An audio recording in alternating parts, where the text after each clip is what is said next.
सोमवार 7 ऑगस्ट हा दिवस रक्षाबंधन, तिसरा श्रावणी सोमवार आणि खंडाग्रास चंद्रग्रहण अशा तिहेरी महत्त्वाची झालर घातलेला सर्वांनी अनुभवला।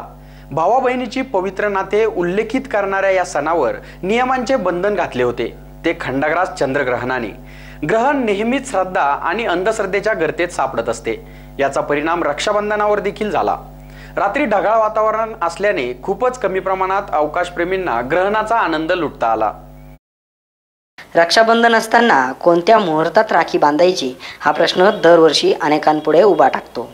यावर्षी त्यात ग्रहणाच्या श्रद्धा अंधश्रद्धेने भर घातली।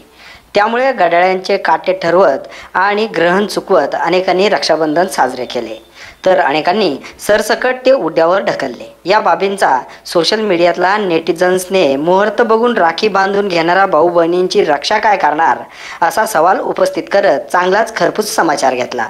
तर अवकाशप्रेमींनी अहो हे तर धरणी माता आणि चांदोबा मामाचे रक्षाबंधन आहे असे संबोधत अंधश्रद्धा आणि भीती दूर करण्यासाठी प्रयत्न केले।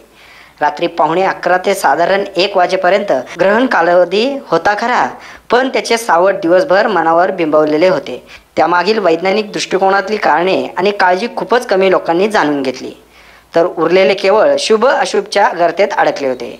सिन्नरचा विचार करता अनेक अवकाशप्रेमींना ग्रहणाचा आनंद लुटायचा होता, त्यामुळे 9:30 पासूनच त्यांच्या नजरा अवकाशाकडे लागून होत्या।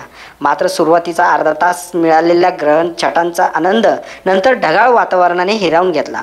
SN न्यूजच्या टीमने रात्री उशिरापर्यंत ही छायाचित्रे मिळवण्याचा प्रयत्न अक्षय गायकवाड आणि प्रशांत सोनवणे यांच्या माध्यमातून केला। चौकाचौकात अनेकांच्या नजरा ग्रहण टिपण्यात मग्न असल्याचेही त्यांनी बघितले।